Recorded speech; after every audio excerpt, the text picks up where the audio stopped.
should have taken the lady's suggestion yesterday. We're actually going back for round 2 with this car. Before we enter the premises, I hope I, for once, get a red light somewhere because I have to put my mask on, or I should put my mask on. But we'll see how it goes. If anything, I will have to stop right before their kiosks and put my mask on. Did not know the parent would want me to take the RX to the car wash today. Unfortunately today, I didn't have my camera rolling when I came in. What I'm going to try to do is, depending on how long it takes them, I'm going to try to get the car actually rolling into the machine.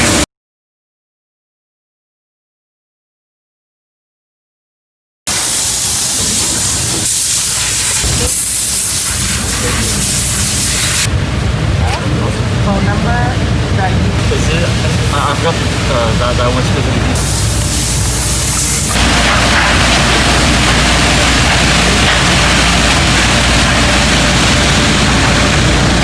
Probably can't see it, but because of the chair, because of this BMW, but the car just went through the wash. They're currently drying it, doing the finishing touches. I ended up just getting the car care package. Can cancel at any time. Unlimited exterior washes for, an entire month. And then we get an extra, full wash except detailing. The one good thing I like about this Gorilla Pod is more versatile. With the other one, it's easier to run and gun. At the same time, it's more difficult to have the phone steady in my hand. It's in the Joby phone mount. And on that small handgun tripod mount, it will actually wiggle around. The phone mount will actually wiggle around the base, whereas this one, there's a quick release plate, essentially, where you can lock in the phone mount onto the quick release plate. There's a button you have to press on the Gorilla Pod in order to slide the phone mount in and out. Also pretty lightweight. It kind of feels cheap in a sense, but it does the job. I use it as a GPS mount, essentially, to put it in the cup holder when I went to Ferrari, which I will be playing in today's video as I mentioned yesterday. It worked out really well. Phone placement, not the most ideal, but it was the only thing I could do at that given point in time.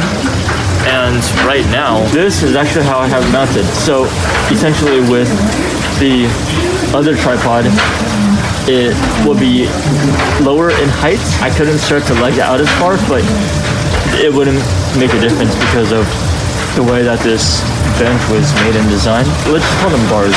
These little bars right here aren't so far apart, so it would be easy to use both mounts. In other cases where the areas possibly for mounting isn't as good, this is where the Gorilla Pod would completely blow that other tripod out of the water. See that cycle bar? When the car wash is then running, you can actually hear them exercising. That's how loud the speakers are. We'll be swinging by the gas station. I'm actually going to loop back around to Smart Finals and see if they have any more spray. I do have to say though, this does make actually holding my phone a lot easier to film with, whereas the other one, just like how I used to use the monopod, right? The black one that I had, that handgun shaped tripod was too small. This one, it's actually long enough and tall enough for me to not have to raise my arm up as far and, still be able to film.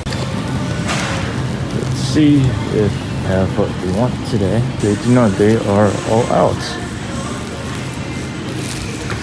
I got lucky, 1 round. I'm actually glad I got this first, despite the price tag on it. And it tells me, unless if the more expensive ones and the better build quality ones are made in some kind of carbon fiber, the ones which are built for DSLRs and other larger cameras will be a lot heavier than this. And I truthfully do not know if I am down to be carrying a Gorilla Pod, which would be heavier all throughout the day, because this is literally like the perfect weight for me, including the phone's weight. I guess off to get some gas now.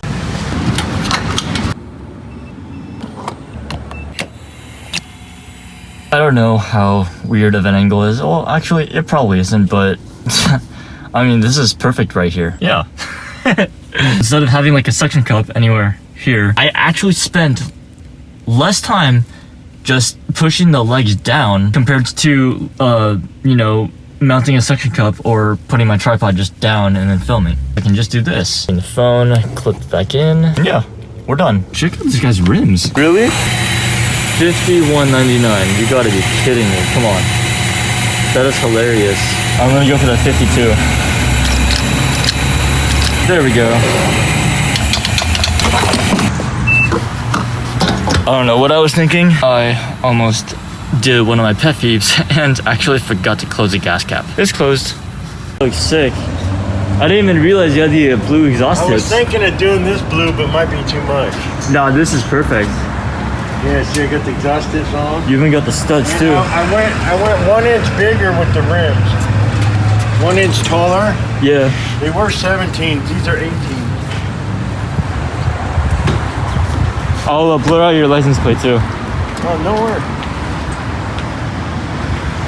And then in the back, I told him I wanted something in the back, Yeah. but I told him not too girly. You know? But he did this a little bit for me.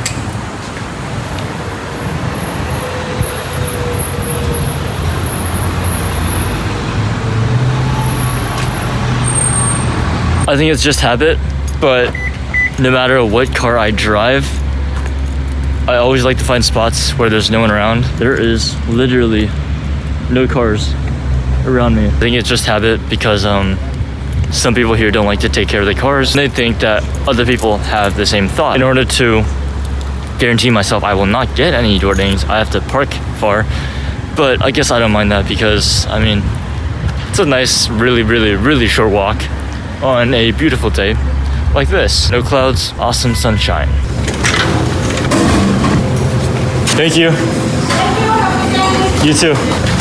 I'm still creeped out by what happened yesterday. I don't want to think negatively of the guy, but definitely one for the books. I've never had anyone come up to me like that. I just thought it was really interesting. Funny enough, I can't stress how cheaply this feels. But, I mean, hey, it does the job. I probably look a little crazy at the moment. I checked Wonderground. It's a weather website I've been using for years. Actually, since middle school, so they've been around for quite some time. The area I live in is roughly 78 degrees right now. And the color of the number, bright red, which means it's getting to the hot side. Wearing a cap, sunglasses, everything. I'm all covered up. Decided to take my walk right now. Later on, I don't have any time. We're actually picking up dinner before our acupuncture appointment, which is usually around 5, and pickup time is between 4 and 5. So right now it's half an hour to 12. I'm not trying to walk before 2. Might not even have lunch until 2:30. So don't know what the plan is. If I'm having lunch at 2:30, there's no way I'm walking before we get to leave. Hence why I'm walking right now, 11:30.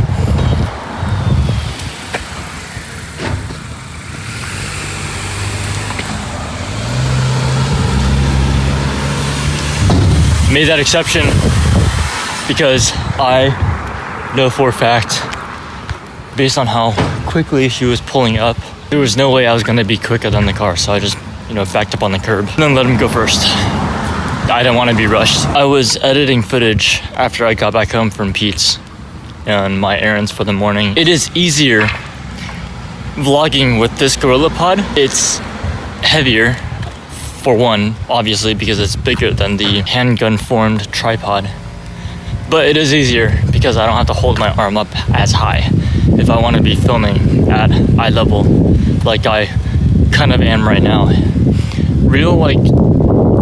If I wanted to go literal terms of eye level, it would be more of this height. Even just carrying the GorillaPod right now, my arms are getting a little sore, but can't help because I got coffee in one hand, only my left arm is available. I'm actually still not sure if I should get a better quality one. I feel kind of like a waste of money to buy another one, but have it be better quality. The difficult part actually happened earlier when we were at the gas station. I didn't have a suction cup handy, but even if that, I would have to remove the Joby phone mount from this GorillaPod, screw it onto the suction cup mount, figure out the angle of the phone, what I would always have to do, and this is with the action cam too, That's why I considered getting the GoPro swivel mount, but I looked online before I left, and it's not as convenient as I thought it would be. With the suction cup mount, I would have to twist the twist part, kind of, if you know what I mean. Stick it onto the windshield and realize the phone, that I'm not dead center with the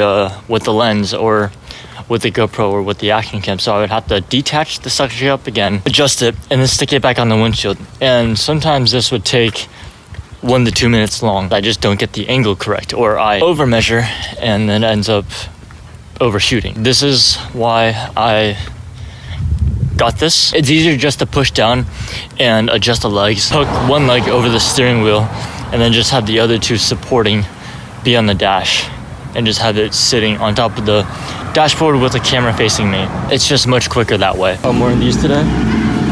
My legs are feeling it. What low-key annoys me is I have to use the GoPro to film B-roll 120 or 240 FPS.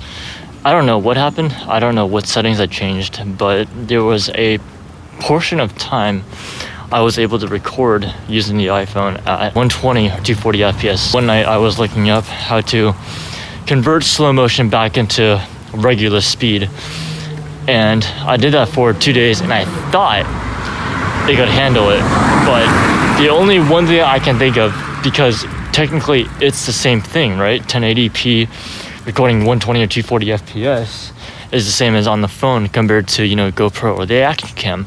But then I forgot, it all comes back to the reading speed. GoPro reads at least 50 megabytes per second. The iPhone, I don't know if it's just 15 all around. 15 is a huge difference from 50. Two crucial clips I wanted to get on video the day we went to Carmel. It was the license plate that said I seduce, which I thought was really funny. And just for that clip alone and driving past, WeatherTech Raceway, that's why I used 240, because I didn't want to get the drop frames. Hi. You know what I got in Premiere Pro?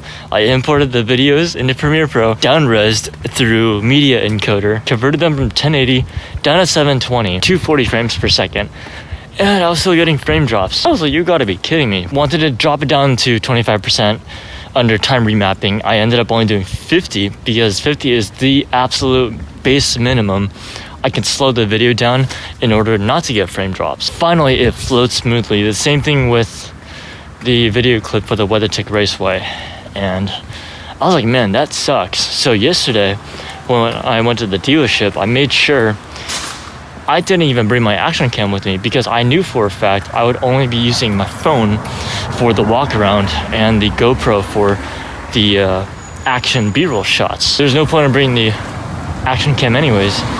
And I also did some B-roll, but I'm not going to use it for slow motion because it just won't do it. I think I had all of them recording at 4K 60 for the non-slow motion B-roll shots. I had the GoPro doing 1080, 240, I think, for the slow motion B-roll shots. This is the one you can actually use 4K 60.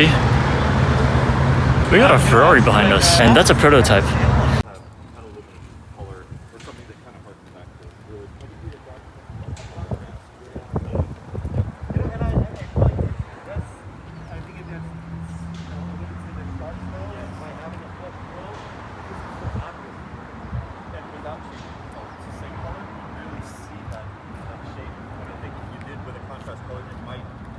Take away from that.